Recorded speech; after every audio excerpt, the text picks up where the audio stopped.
എൻ്റെ പേര് കൃഷ്ണൻ. ഞാൻ അഴീക്കൽ ബോട്ടുപാലം എന്ന സ്ഥലത്ത് സ്ഥിരതാമസമാണ്. ഞാനൊരു ചെറിയ ചോദ്യം ചെയ്യാൻ ആഗ്രഹിക്കുന്നു. അതായത് കുറച്ചു മുമ്പ് ഞാനിവിടെ കേട്ടു, സർവചരാചരങ്ങളെയും സൃഷ്ടിച്ച സൃഷ്ടികർത്താവ്. അത് എല്ലാ ഭാഷകളിലും എല്ലാ വാക്യങ്ങളിലും നമ്മൾ കേട്ടുകൊണ്ടിരിക്കുന്നതാണ്. പക്ഷേ ഖുർആനാണ് എല്ലാത്തിലും എന്ന് ഒരു പദം ഞാൻ കേട്ടു. അങ്ങനെയാണെങ്കിൽ ഖുർആനോട് ഉപമിക്കേണ്ട ആവശ്യമുണ്ടോ ബൈബിളിനെയും ഭഗവത്ഗീതയും? അതാണ് എൻ്റെ ചോദ്യം. ബഹുമാനനായ ജ്യേഷ്ഠ സഹോദരൻ കൃഷ്ണേട്ടൻ്റെ ചോദ്യം, ഖുർആനാണ് എല്ലാറ്റിലും ഉത്തമമെങ്കിൽ പിന്നെ ഖുർആനിനെ ഗീതയുമായും ബൈബിളുമായും ഉപമിക്കേണ്ടതുണ്ടോയെന്ന്. ചോദ്യത്തിനുള്ള ഉത്തരം, ഒന്നാമതായി പരിശുദ്ധ ഖുർആനിനെ ഒരു ഗ്രന്ഥവുമായും ഉപമിക്കേണ്ടതില്ല, യാതൊരു സംശയവും വേണ്ടതില്ല. സൃഷ്ടാവായ തമ്പുരാൻ അവതരിപ്പിച്ച വചനങ്ങളാണ് പരിശുദ്ധ ഖുർആനിലുള്ളത്. ഇത് ഞാൻ നേരത്തെ സൂചിപ്പിച്ചതുപോലെ ഇതൊരു അവകാശവാദമല്ല, പരിശോധിക്കാവുന്നതാണ്. ഇതാരെയും അടിച്ചേൽപ്പിക്കുന്ന പ്രശ്നമില്ല. ആരോടും ഇത് ഖുർആൻ തന്നെയാണ് ശരി എന്ന് ആരെയും ഹേമം നടത്തുന്ന പ്രശ്നമില്ല. മറിച്ച് ഖുർആൻ സൃഷ്ടാവായ തമ്പുരാന്റെ അടുത്ത് നിന്നുള്ളതാണ് എന്നുള്ള വസ്തുത അത് സ്വയം അവകാശപ്പെടുകയും അതത് സ്ഥാപിക്കുകയും അത് വിമർശിച്ച് പഠിക്കാൻ ആവശ്യപ്പെടുകയും അങ്ങനെ വിമർശിച്ച് പഠിച്ച് അത് ദൈവികമല്ല എന്ന് ബോധ്യപ്പെടുന്നുവെങ്കിൽ ആ ബോധ്യമനുസരിച്ച് ജീവിക്കുവാൻ ഉള്ള സ്വാതന്ത്ര്യത്തെ അംഗീകരിക്കുകയുമെല്ലാം ചെയ്യുന്നു. പക്ഷേ ഒരു കാര്യം, ആ അവകാശവാദം ശരിയോ തെറ്റോ എന്ന് പരിശോധിക്കേണ്ടത് നമ്മുടെ ഉത്തരവാദിത്വമാണ്.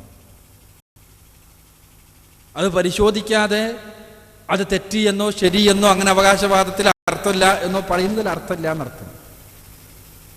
പിന്നെ പ്രശ്നം, ഇത് മറ്റുള്ള ഗ്രന്ഥങ്ങളുമായി ഉപമിക്കേണ്ട, താരതമ്യം ചെയ്യേണ്ട വല്ല കാര്യവുമുണ്ടോ എന്നാണ്. തീർച്ചയായും ഖുർആനിക ആശയങ്ങൾ സ്വയം സമ്പൂർണമാണ്. അത് മറ്റുള്ള ഗ്രന്ഥങ്ങളുമായി താരതമ്യം ചെയ്യേണ്ടതില്ലാത്ത വിധം സൃഷ്ടികർത്താവായ തമ്പുരാന്റെ അടുത്ത് നിന്നുള്ളതായതുകൊണ്ട് തന്നെ സ്വയം സമ്പൂർണവും സ്വയം സജ്ജവുമാണ്.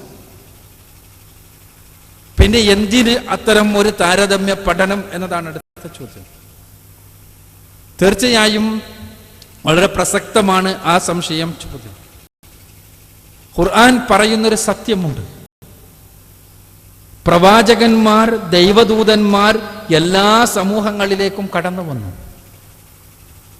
ആ എല്ലാ സമൂഹങ്ങളിലേക്കും കടന്നു വന്ന ദൈവദൂതന്മാർ പഠിപ്പിച്ചത് അടിസ്ഥാനപരമായ ഒരേ തത്വമാണ്.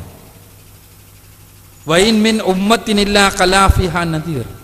ഖുർആനിലെ 35-ാമത്തെ അധ്യായം സൂറത്തുൽ ഫാത്തിറിലെ 24-ാമത്തെ വചനം ഖുർആൻ പറയാം.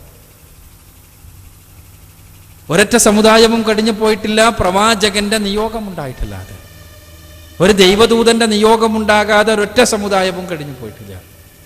അപ്പോൾ പ്രവാചകന്മാർ എല്ലായിടത്തേക്കും വന്നിട്ടുണ്ട്. ഏതെങ്കിലും പ്രത്യേക ഗോത്രത്തിലേക്കല്ല, പ്രത്യേക പ്രദേശത്തേക്കല്ല.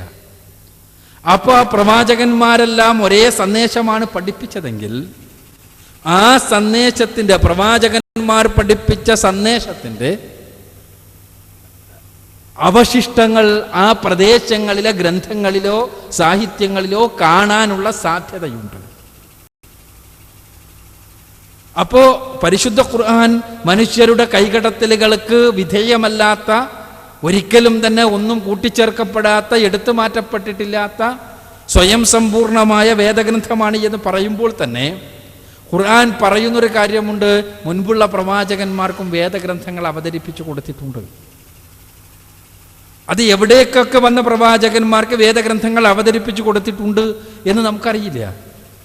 എന്നാൽ 1,00,000-ലധികം പ്രവാചകന്മാരുടെ നിയോഗമുണ്ടായിട്ടുണ്ട് എന്ന് ഖുർആനുമായി കടന്നു വന്ന പ്രവാചകൻ സല്ലല്ലാഹു അലൈഹി വസല്ലമ പഠിപ്പിക്കുകയും മുൻപ് വേദഗ്രന്ഥങ്ങൾ അവതരിപ്പിക്കപ്പെട്ടിട്ടുണ്ട് എന്ന് ഖുർആൻ അസന്നിഗ്ധമായി പ്രഖ്യാപിക്കുകയും ചെയ്യുമ്പോൾ തന്നെ ഒരു വസ്തുത കൂടി നമുക്ക് മനസ്സിലാക്കാൻ കഴിയുന്നു. അതെന്താണ്? മുൻപുള്ള വേദഗ്രന്ഥങ്ങളിൽ സ്വാർത്ഥികളായ പുരോഹിതന്മാർ പിൽക്കാലഘട്ടത്തിൽ അവരുടെ താല്പര്യമനുസരിച്ച് വളച്ചും വിളക്കിയും എടുത്തു മാറ്റിയും കൂട്ടിച്ചേർത്തും അവ വികലമാക്കി എന്നുള്ള സത്യമാണത്. നമുക്കറിയാം, സട്ടാവായ തമ്പുരാനും സൃഷ്ടിയായ മനുഷ്യനും എന്നുള്ള തത്വം കൃത്യമായി പഠിപ്പിക്കപ്പെടുമ്പോൾ അവിടെ സട്ടാവിൻ്റെയും സൃഷ്ടിയുടെയും നടുവിൽ ഒരു ഇടയാളന്റെ, ഒരു മധ്യവർത്തിയുടെ ഒരാവശ്യവുമില്ല. കാരണം സട്ടാവ് ഈ ദുർബലനായ മനുഷ്യനെ സൃഷ്ടിച്ചവനാണ്. അവനെ കൃത്യമായി അറിയുന്നവനാണ്, അവനെ വ്യക്തമായി മനസ്സിലാക്കുന്നവനാണ്, അവന്റെ ഉള്ളിലുള്ളത് എന്തൊക്കെയാണ് എന്ന് വ്യക്തമായി അറിയാവുന്നവൻ. അങ്ങനെയുള്ള സൃഷ്ടാവും സൃഷ്ടിയും തമ്മിൽ ഒരു ഇടയാളന്റെ, ഒരു മധ്യവർത്തിയുടെ ഒരാവശ്യവും ഇല്ലാത്തത് കൊണ്ട് തന്നെ അങ്ങനെ പഠിപ്പിക്കപ്പെട്ട് കഴിഞ്ഞാൽ പിന്നെ ഒരു പൗരോഹിത്യം കടന്നു വരില്ല, ആ പൗരോഹിത്യത്തിന്റെ ആവശ്യമുണ്ടാവില്ല. അങ്ങനെയായതുകൊണ്ട് പൗരോഹിത്യം മനുഷ്യരാത്മീയമായി ചൂഷണം ചെയ്തുകൊണ്ട് നിലനിന്ന പൗരോഹിത്യം പ്രവാചകന്മാരുടെ കാലം കഴിഞ്ഞപ്പോ പ്രവാചകന്മാരുടെ പിൻഗാമികളും അടുത്ത തലമുറയുമായപ്പോ ആ തലമുറകളെ വളരെ ബോധപൂർവം സമർത്ഥമായി പൈശാചിക പ്രലോഭനങ്ങളാൽ പ്രവാചകന്മാരുടെ പിൻഗാമികളെ പുരോഹിതന്മാർ വഴിതെറ്റിച്ചു കളഞ്ഞു. അങ്ങനെ വഴിതെറ്റിച്ചപ്പോഴാണ് വ്യത്യസ്ത മാർഗങ്ങൾ ഉണ്ടായത്. അങ്ങനെ വഴിതെറ്റിച്ചതിനനുസരിച്ച് പ്രവാചകന്മാർ പഠിപ്പിച്ച വേദഗ്രന്ഥങ്ങളിൽ അവരുടെ താല്പര്യപ്രകാരമുള്ള കൈകടത്തലുകൾ ഉണ്ടായി. ഞാൻ ഉദാഹരണം പറയട്ടെ. ബൈബിൾ പഴയ നിയമം, അതിലേറ്റവും പ്രധാനപ്പെട്ട ഗ്രന്ഥങ്ങളായി യഹൂദന്മാർ കാത്തു സൂക്ഷിക്കുന്നതാണ് പഞ്ചപുസ്തകം എന്ന് പറയുന്ന തോറാ പുസ്തകം. ഉൽപ്പത്തി, പുറപ്പാട്, സംഖ്യ, ലേവ്യ, ആവർത്തനം തുടങ്ങിയ ഗ്രന്ഥങ്ങൾ. ഈ ഗ്രന്ഥങ്ങൾ മോശെ പ്രവാചകൻ പഠിപ്പിച്ച ആശയങ്ങളാണ് അതിലുള്ളത് എന്നാണ് അവർ വിചാരിക്കുന്നത്. തീർച്ചയായും മോശെ പ്രവാചകൻ പഠിപ്പിച്ച ആശയങ്ങൾ ഒരുപാട് അതിലുണ്ട്. അതിൽ ശുദ്ധമായ ഏകദൈവ വിശ്വാസമാണ് പഠിപ്പിക്കുന്നത്. സട്ടാവായ തമ്പുരാനെ കുറിച്ച് ഒരു കാരണവശാലും ഒരു രൂപത്തിലും ഉള്ള തുല്യതകളില്ലാത്ത രൂപത്തിലുള്ള ആശയങ്ങൾ പഠിപ്പിക്കുന്നു. പക്ഷേ പിൽക്കാലഘട്ടത്തിൽ ഇസ്രായേൽ വംശീയതയുടെ കൈകളിലായി തീർന്നു ഈ ഗ്രന്ഥം. അപ്പോ ഈ ദൈവം തമ്പുരാൻ, ദൈവത്തിന്റെ സൃഷ്ടികളാണ് ഇസ്രായേല്യരും ഇശ്മായേല്യരും ലോകത്തുള്ള എല്ലാവരും എന്ന് വരുമ്പോ അവിടെ ഇസ്രായേല്യരുടെ ആധിപത്യത്തിന്, ഇസ്രായേല്യരുടെ ഔന്നത്യത്തിന് ഒരു സൈദ്ധാന്തിക ന്യായീകരണത്തിന് വകയില്ലാതാകുന്നു. അവിടെ ഇസ്രായേൽ തറവാട് തന്നെ ഉണ്ടായതായുള്ള ചരിത്രം കടന്നു വരുന്നു ഉൽപ്പത്തി പുസ്തകത്തിലെ 32-ാമത്തെ അധ്യായത്തിൽ.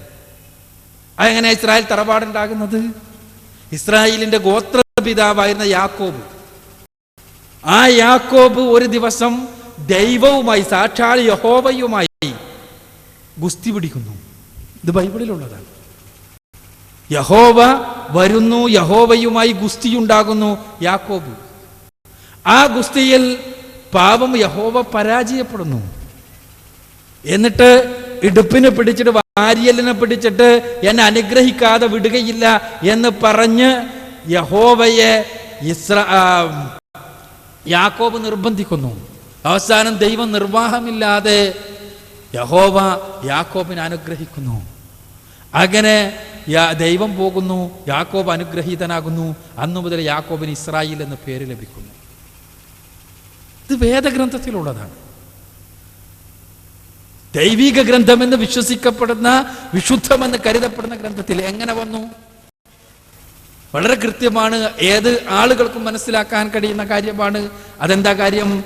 ഇസ്രായേൽ വംശീയതയുടെ ഔന്നത്യത്തെ പഠിപ്പിക്കാൻ വേണ്ടി പിൽക്കാലഘട്ടത്തിൽ കടത്തിക്കൂട്ടപ്പെട്ട വചനങ്ങളാണ്.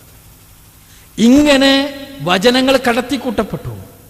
ഇപ്പൊ ഭാരതത്തിൽ നമുക്കറിയാം, നേരത്തെ ഇവിടെ സൂചിപ്പിക്കപ്പെട്ടതുപോലെ ശുദ്ധമായ, അതിശുദ്ധമായ ഏകദൈവാരാധനയുടെ, ഏകദൈവ വിശ്വാസത്തിന്റെ വചനങ്ങൾ അതിലെ സമൃദ്ധമാണ് ഭാരതീയ ദർശനത്തിലെ ഗ്രന്ഥങ്ങൾ.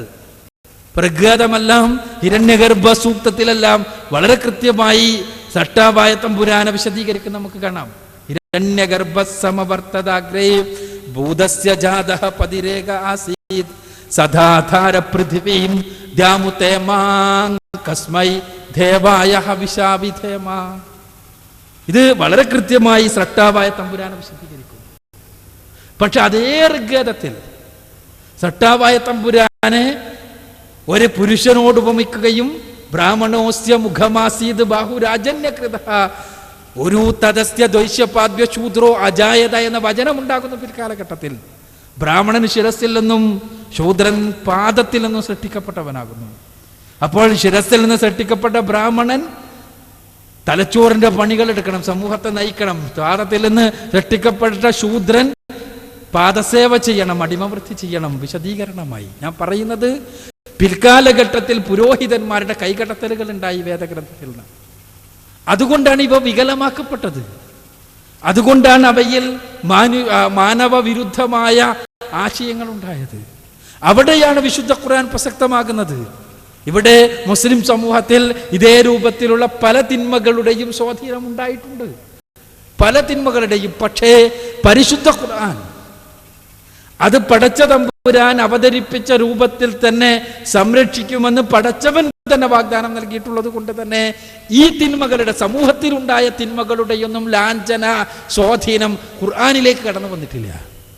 ഖുർആനിൽ നമുക്ക് കാണാം, ഇന്നാ നഹ്നു നസ്സൽനാ ദിക്റ വ ഇന്നാ ലഹു ലഹാഫിളൂൻ. ഖുർആനിലെ 15-ാമത്തെ അധ്യായം സൂറത്തുൽ ഹിജ്റിലെ 9-ാമത്തെ വചനം ഖുർആൻ പറയാണ്, നാമാണ് ഈ ഉത്ബോധനം അവതരിപ്പിച്ചത്, നാം തന്നെ അതിനെ സംരക്ഷിക്കും. 14 നൂറ്റാണ്ടുകൾക്ക് മുമ്പ് അവതരിപ്പിക്കപ്പെട്ട ഗ്രന്ഥം. ഒരൊറ്റ വചനമെങ്കിലും കടത്തിക്കൂട്ടപ്പെടാതെ, ഒരൊറ്റ അക്ഷരത്തിനെങ്കിലും വ്യത്യാസം വരുത്തപ്പെടാതെ, ഒന്നും കൂട്ടിച്ചേർക്കപ്പെടാതെ അതേപോലെ ഒരു മാറ്റവുമില്ലാതെ നിലനിൽക്കുന്ന വേദഗ്രന്ഥം. അപ്പൊ ഞാൻ പറയുന്നത്, ഈ പരിശുദ്ധ ഖുർആൻ അങ്ങനെയാണെങ്കിലും മുൻപുള്ള പ്രവാചകന്മാർ കടന്നു വന്ന സമൂഹങ്ങളിലെ പ്രവാചകന്മാർ പഠിപ്പിച്ച ആശയങ്ങളുടെ സ്വാധീനം നമുക്കവിടെ എല്ലാ ആ സമൂഹങ്ങളിലെ പുസ്തകങ്ങളിലെല്ലാം കാണാൻ കഴിയും. പിൽക്കാലഘട്ടത്തിൽ എന്ത് തന്നെയുണ്ടെങ്കിലും ആ സ്വാധീനം കാണിച്ചു കൊടുത്ത് ജനങ്ങളെ എല്ലാ പ്രവാചകന്മാരും പഠിപ്പിച്ച അടിസ്ഥാനപരമായ തത്വം ഒന്നു തന്നെയാണ് എന്ന ഐക്യത്തിന്റെ സന്ദേശത്തിലേക്ക് കൊണ്ടുവരിക എന്ന ദൗത്യമാണ് ഇവിടെ നിർവഹിക്കപ്പെടുന്നത്. ആ ഐക്യത്തിന്റെ സന്ദേശം, സ്നേഹത്തിന്റെ സന്ദേശം വിശദീകരിക്കപ്പെടുകയാണ്. നിങ്ങൾ ആലോചിച്ചൊക്കെ, വ്യത്യസ്ത സമൂഹങ്ങളിൽ നമുക്കറിയാം, ഇപ്പൊ ഭാരതീയ സമൂഹത്തിൽ പലരെയും ആരാധിക്കുന്നവരുണ്ട്, ആൾ ദൈവങ്ങളെ ആരാധിക്കുന്നവരുണ്ട്, വിഗ്രഹങ്ങളെ, ശവകുടീരങ്ങൾ, പലരെയും, പല വിഭാഗങ്ങൾ, പല രൂപങ്ങളിൽ. പക്ഷേ നമ്മൾ പരിശോധിച്ചാൽ യജുർവേദത്തിൽ 40-ാമത്തെ അധ്യായത്തിൽ 9-ാമത്തെ വചനം നമ്മൾ എന്താ കാണുക? അന്ധം തമഹ പ്രവിശന്ധിയേ സംഭൂതിമുപാസതേ തതോ ഭൂയ ഇവതേ തമോ സംഭൂതിയാമൃതഃ. അന്ധകാരത്തിലാണ് പതിക്കുക, ഘോരാന്ധകാരത്തിൽ. അന്ധകാരത്തിന് നരകം എന്ന ഒരു ഭാഷാന്തരമുണ്ട്. അപ്പോൾ നരകത്തിലാണ് പ്രവേശിക്കുക ആര്? നശ്വരങ്ങളായ ദേവപിതൃ മാനവാദികളെ ഉപാസിക്കുന്നവർ. ഇത് പറയുന്നത് യജുർവേദമാണ്. നശ്വരങ്ങളായ നശിച്ചു പോകുന്ന ആരാണെങ്കിലും അവരെ ഉപാസിക്കുന്നവർ, അവരെ ആരാധിക്കുന്നവർ നരകത്തിലാണ്, അന്ധകാരത്തിലാണ് പ്രവേശിക്കുക. ഉപാസന കർഹനായ, ആരാധനക്കർഹനായത് ആരാണ്? സട്ടാവായ, അനശ്വരനായ, ഒരിക്കലും നശിക്കാത്ത സട്ടാവായ തമ്പുരാൻ. ഇത് പറയുന്നത് യജുർവേദമാണ്. യജുർവേദം മാത്രമല്ല, ഈശാവാസ്യോപനിഷത്തിന്റെ 12-ാമത്തെ ശ്ലോകത്തിലും നമുക്ക് ഇതേ വചനം കാണാം. അപ്പൊ ഞാൻ പറയുന്നത്, ഈ വചനം ഉദ്ധരിക്കുന്നത് എന്തിനു വേണ്ടിയാണ്? ഭാരതത്തിൽ വന്ന പ്രവാചകന്മാർ പഠിപ്പിച്ച സന്ദേശമാണത്. ആ സന്ദേശം സ്വാഭാവികമായും ഗ്രന്ഥങ്ങളിൽ അവശേഷിച്ചു. അതുകൊണ്ട് തന്നെ മുഹമ്മദ് നബി സല്ലല്ലാഹു അലൈഹി വസല്ലമയോ പരിശുദ്ധ ഖുർആനോ മാത്രമല്ല, ലോകത്തിലേക്ക് കടന്നു വന്ന പ്രവാചകന്മാർ മുഴുവനും പഠിപ്പിച്ച അടിസ്ഥാനപരമായ സന്ദേശം അത് ഐക്യത്തിന്റെ, സ്നേഹത്തിന്റെ, സട്ടാവായ തമ്പുരാനെ മാത്രം ആരാധിക്കണമെന്ന സന്ദേശമായിരുന്നു എന്നുള്ള വസ്തുത വ്യക്തമാക്കുന്നതിനു വേണ്ടിയാണ് സത്യത്തിൽ വേദഗ്രന്ഥങ്ങൾ ഉദ്ധരിക്കപ്പെടുന്നത്. അതൊരിക്കലും പരിശുദ്ധ ഖുർആൻ സ്വയം സജ്ജമല്ലാത്തത് കൊണ്ടോ ഖുർആനിക ആശയങ്ങൾക്ക് മറ്റെന്തിൻ്റെയെങ്കിലും പിൻബലം വേണ്ടത് കൊണ്ടോ അല്ല എന്ന് മനസ്സിലാക്കുക എന്നാണ് ബഹുമാന്യനായ കൃഷ്ണേട്ടനോട് എനിക്ക് സൂചിപ്പിക്കുന്നത്.